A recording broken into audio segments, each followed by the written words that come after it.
They have to go on. Oh, mine's on my chair. Well, that was your extra. That's everybody's part. No, it's people are going the other way. I think that's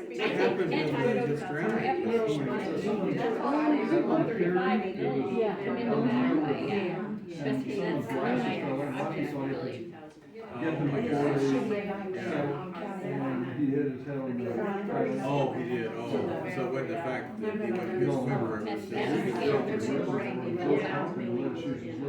I don't know how they're gonna do that, 'cause some of those places are drop off, so what are they gonna do?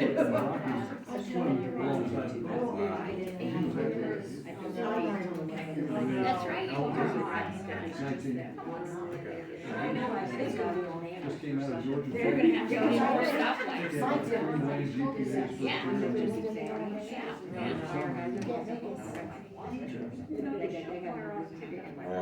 He was good. I guess we'll figure it out. I taught him to skateboard, he taught me the rest.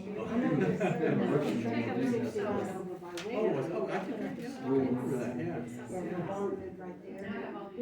Yes. So they could get out because of the recession. I'm here. After the city, yeah, there's quite a, I mean, there's like a flashing light there. That's okay, Ken, maybe forgot. And then. Yeah, yeah, that's okay, yeah, I can do it. Yes, I mean, 65 cents.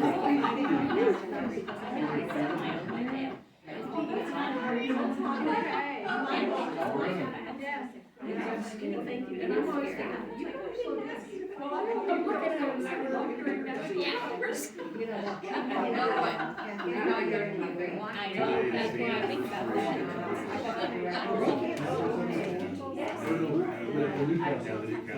Yeah. Well, especially because he's that's right, yeah. 22 is what I read. Oh, yeah. And I still do it. Kittle ranks as one of the top Indiana tornadoes.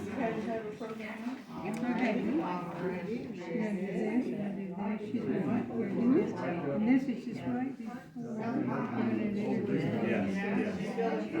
Yes, St. Louis. And then they're gonna take that thing outside. Okay, does, what is said on the plaque? Does it say the P. Morton? So we had this big box of old Trojan jerseys. It has his name on it, the captain's name, the dates.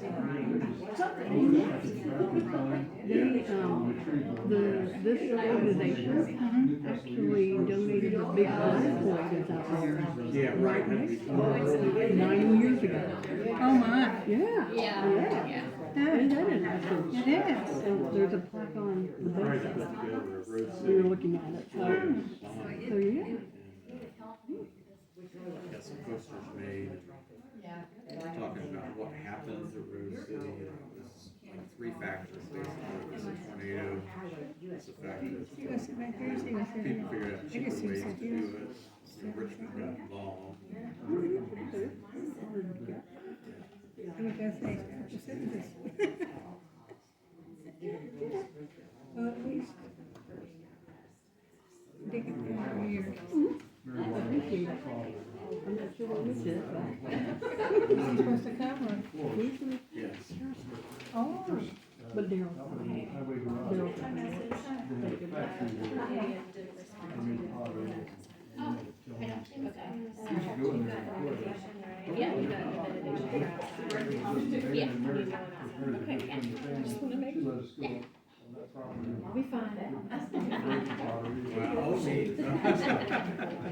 No, I put together. We waited long enough for folks. Dedicated to my, I got on that poster. Old Mary, she was just a little girl. Alright, so we're gonna go ahead and get And I started. got it updated. We want to welcome everybody who took time out of their busy Saturdays to come over here. And I want to thank everyone who prayed for no snow, no wind, none of that stuff, okay? So that really helps a lot out there. So we're having our historical marker dedication today, and we enjoy this beautiful home, and we want to recognize it on behalf of the National Society, Daughters of the Union. And so we're going to start things off by, we will say the Pledge of Allegiance to the American flag. So if you want to stand, if you're able, then we'll start with that. I pledge allegiance to the flag of the United States of America and to the republic for which it stands, one nation, under God, indivisible, with liberty and justice for all. And now we'll have our invocation.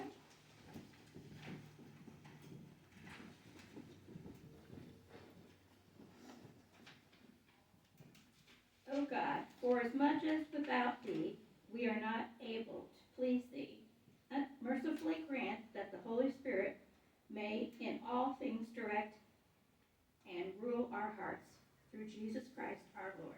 Amen. Amen.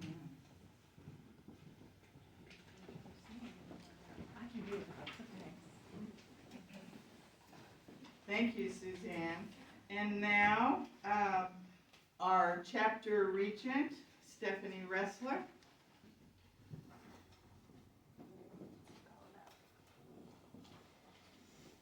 Please be seated, everyone. Thank you to our chapter chaplain, Suzanne Smock, for our invocation today. And thank you, Patty. It's my honor again to welcome you all here to the beautiful home of General Grose and the Henry County Historical Society. I'd like to introduce our guests today from the National Society Daughters of the Union, 1861 to 1865. Please welcome, and it's okay if you don't stand, ladies, just at least make sure you wave, our President General, Cheryl Morris.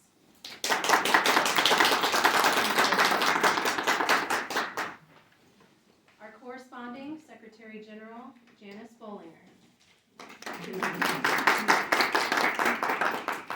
Director General Membership, Carol Powers. Director General Supplies, Margie Neal. We also today have with us one of our past national officers, Debbie Strong. At this time, I'd like to invite President General Morris to bring greetings on behalf of our National Society.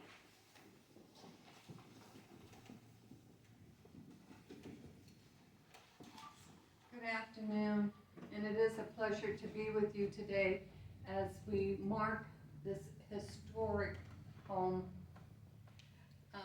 Historic preservation is an important way for us to convey our understanding of the past to future generations.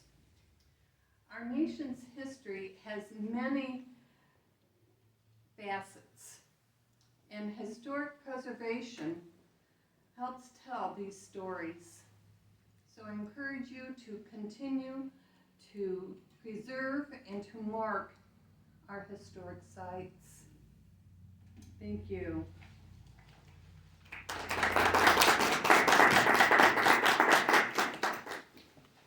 Thank you so much, Cheryl.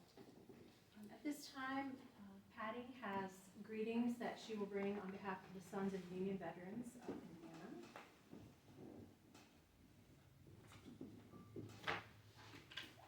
The Sons of Union Veterans of the Civil War, which is headquarters here in Indiana, to the officers and members of the National Society Daughters of the Union, 1861 to 1865, I send fraternal greetings. Unfortunately, I have a previous commitment that prevents my attendance today, but please know that I am most certainly there in spirit. On behalf of my 27 ancestors who fought to preserve the Union, 7 died in the war, I thank you for your patriotism and dedication in honoring the memory of your ancestors who rendered military or civil service to the Union during the years 1861 to 1865. On behalf of the Brothers of the Department of Indiana, Sons of Union Veterans of the Civil War, I commend you for honoring Brigadier General William Grose with a memorial marker. Sending my best wishes for your ceremony, James M. Floyd Jr., Department Commander, Department of Indiana, Sons of Union Veterans of the Civil War.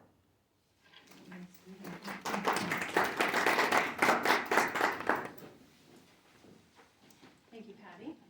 At this time, I would like to invite Kay Ford to, I don't know if you want to come up or if you just want to speak from where you're at currently. She is with the Henry County Historical Society. Actually, Kathy Rogers is going to. Are you going to have, okay. Yep. So we have, I believe Kathy Rogers is the Vice President of the Henry County Historical Society. If you would please welcome her to come forward.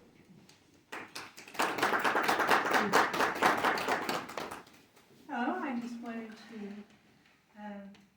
thank you on behalf of the society for the society members and really the whole community for this plaque that you're going to give us today. And we're really honored that you are giving this to us. With the plaque on the building, will be here after we're gone. It will, people will remember in the future what happened in the past. But thanks to you, they will still remember. And also, thanks to you, because your name is also on the plaque, they will remember the Governor R. P. Morton Chapter. Correct? Yes. So thank you very much for being here today.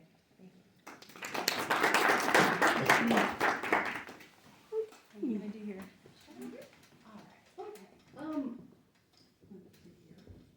see here. It must work better from here.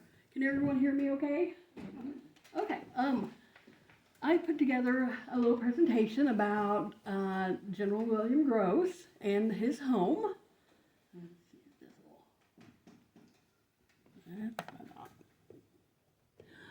will.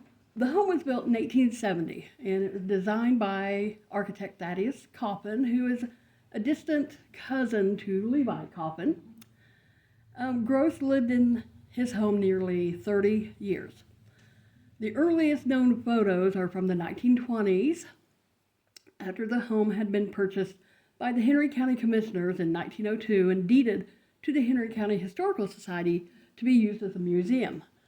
And these two photos are on the south side of the building. When the Historical Society moved into the home to be used as a museum, these front three rooms were the museum. They consisted of the museum.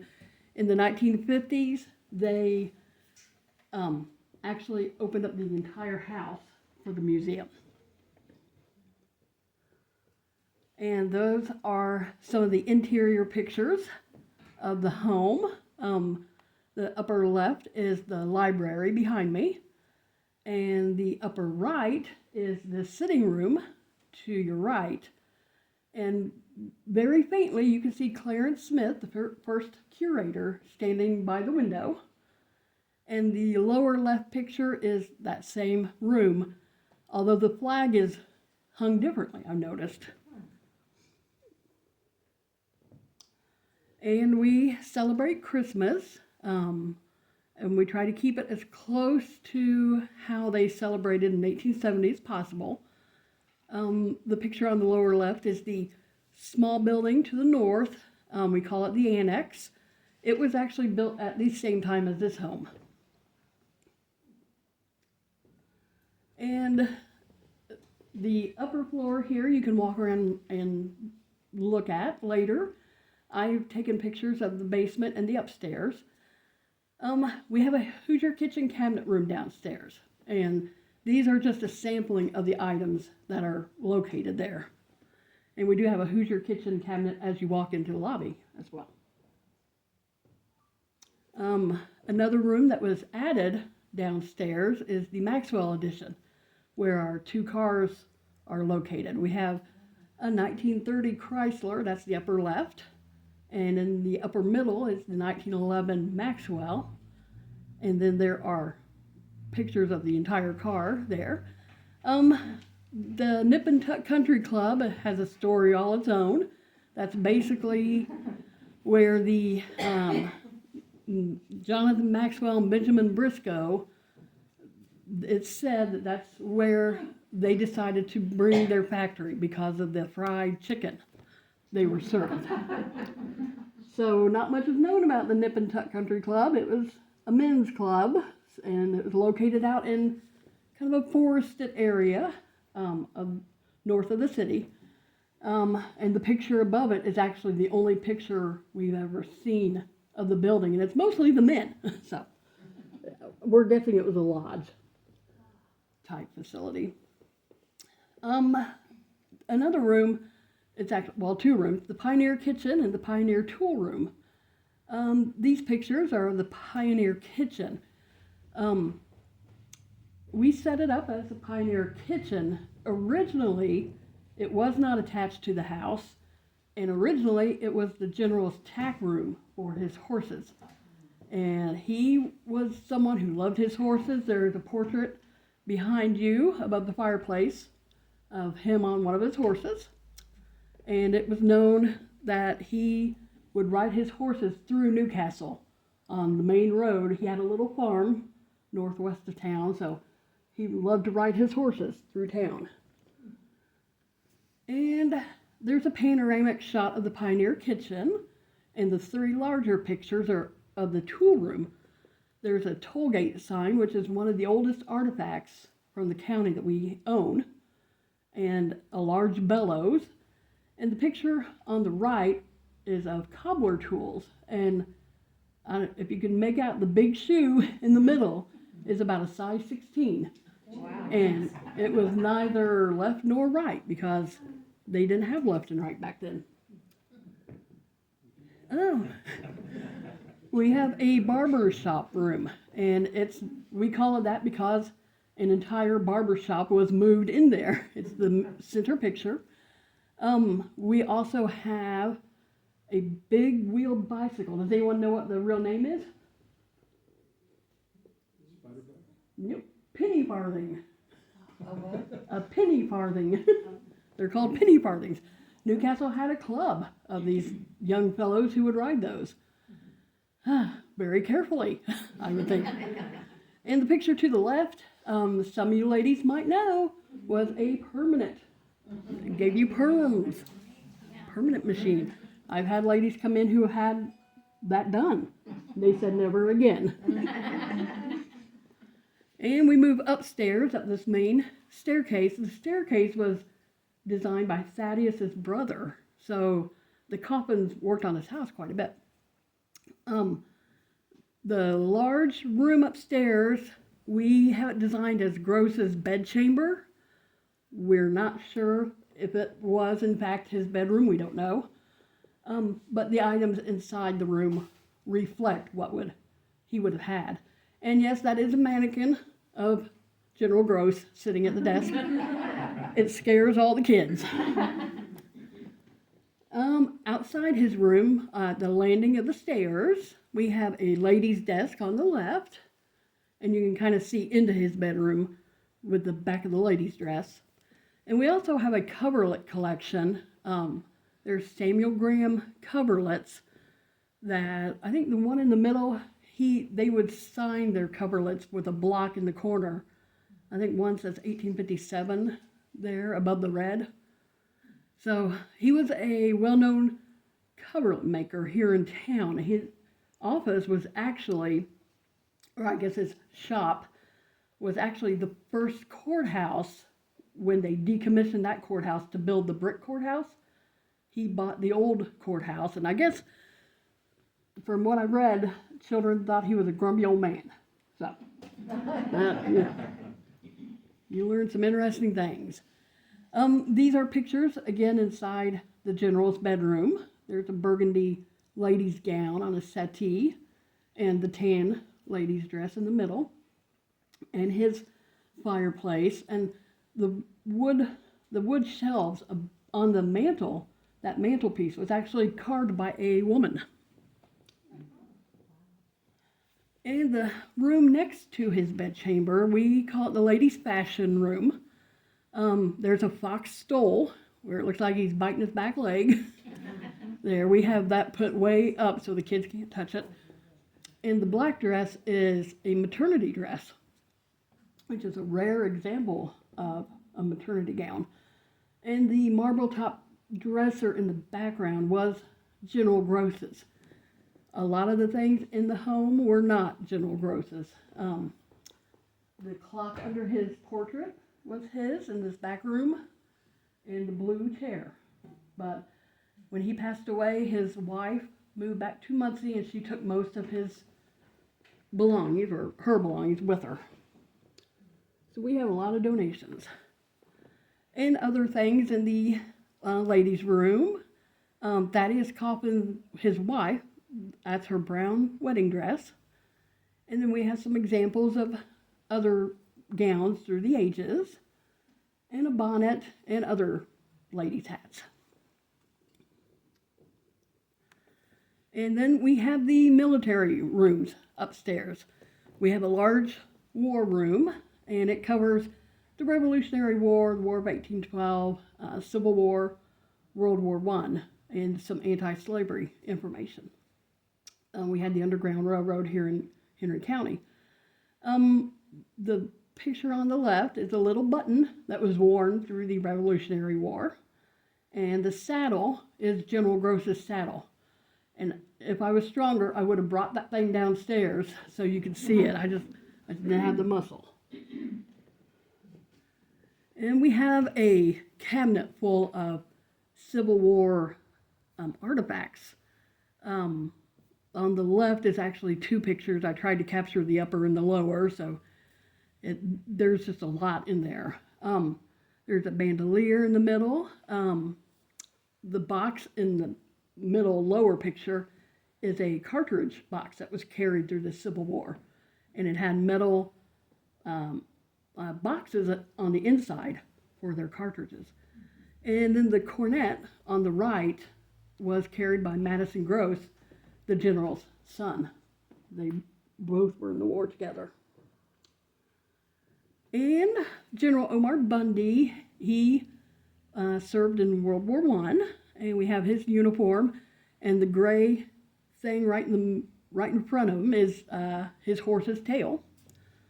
The old hat there has a label on it, and some of the things donated here are so old that the label is literally deteriorating. I could not read that label, but it was with the anti-slavery items. I think it was one of the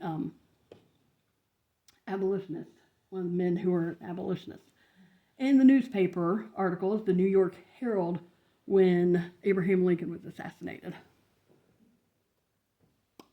And we have a second war room. It's smaller. It covers Spanish-American War, World War II, Korean War, and the Vietnam War. There's some items from the Spanish-American War. There are spoils of war upstairs that were brought back by soldiers. The wooden noisemaker was used by a young lady to celebrate the end of World War I, and you can actually still spin it, make noise. Gerald Wilson's medals. Down the street there is a men's shelter, and they take donations. Dresser was donated to them a couple years ago, and these medals were found inside the dresser. And so we determined who the family was. They got to see the medals, and then they donated those to us. So those are on display. And the lower right-hand picture is it's a model airplane, a P-38. It crash landed in Blunsville in 1941. The man, Joseph Duncan, he was a boy when he witnessed this plane crash land. He later joined the Air Force because of that. Because he witnessed that. He built the model airplane, and if you go out into our lobby, when he was in his 80s, he became an artist, and he designed these postcards of his artwork. He passed away a couple years ago, but that was so interesting for me to sit down with him and hear his stories and memories about this. And then we have another small room upstairs we refer to as natural history, because most of the items were donated to us. The arrowheads were all found in Henry County. We have a case full of taxidermy, and the white pelican on the far right-hand picture, he was shot here in Henry County and stuffed. And, you know, Daryl and I were talking about this the other day. I have two questions. Yeah. Number one, why was he in Henry County? Right. And number two, such a beautiful bird, why would anybody shoot it? Right. Mm-hmm. So he's upstairs on display. Along with, we have some examples of minerals and Native American artifacts. And the flag in the middle, when I first started volunteering here, I thought, oh, yeah, that's a nice, large, wall-sized flag. But something is off about it. Nebraska is huge. So I got to look, it's 1855. It's a map from 1855. But the western states look a lot different. And the children's room is another small room. It's in the southeast corner of the building. We just have toys up there, toys of the day that they would have played with, a carriage and a porcelain doll, a little tiny piano, and then another little girl's outfit, a dresser set, a little bedding set that children would play with their dolls, and then just various little toys that have been donated. A lot of these things are donated to us, and we're very, very thankful for that. So, donations are always welcome here. We do receive annual funds from the Henry County Commissioners to cover maintenance on the museum. Otherwise, we rely on donations and memberships to cover other costs. Our next large project is brick tuck pointing the annex, the small building to the north of the museum. The annex was built at the same time as the museum in 1870. And the annex houses our priceless photos, documents, and artifacts in our genealogy library and in storage. Every little bit helps, and we greatly appreciate the generous support from the community. And we thank you, National Society, Daughters of the Union, for this very prestigious honor.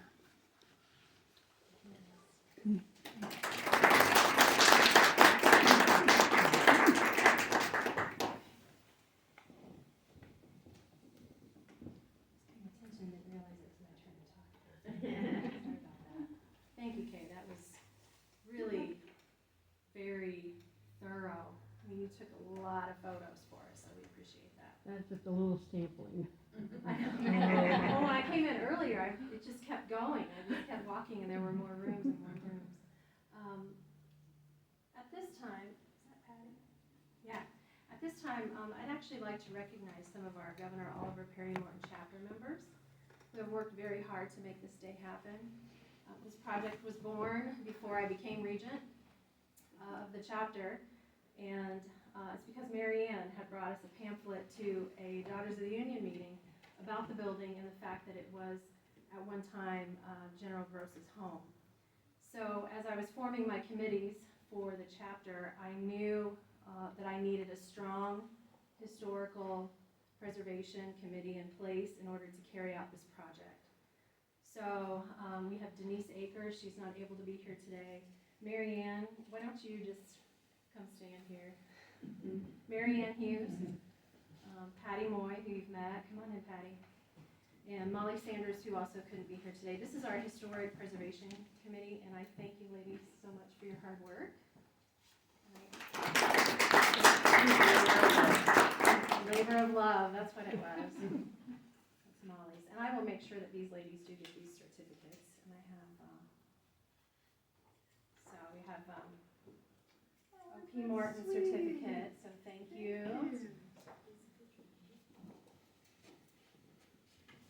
Yeah, Yeah, we have one of his selfies on there. Mary Ann, thank you for your hard work. Thank you.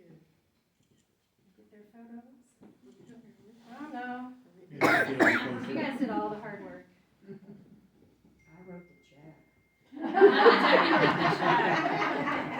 Yes. We can never forget our treasurer, can we? Thank you for the reminder, Debbie. Thanks. Okay, so I think at this time, we're going to proceed outside to actually unveil this beautiful new historic marker. We'll conclude outside. We'll have a benediction out there. Hopefully it won't be too cold for you ladies just to be out there for a few minutes. And then we'll come back inside, and you're welcome to try and take in this beautiful home and the antiques and the artifacts that are in here. We also have refreshments just through that doorway, so please help yourself. And yeah, so we're going to follow Patty back around outside. If anyone needs assistance, just let us know. Glad you mentioned Tuck Point, because Robbie, Not looking at anyone in particular. you had contact, when was that, a week or two ago? No. He said the next we're week. not. All right, I have to go, little boy.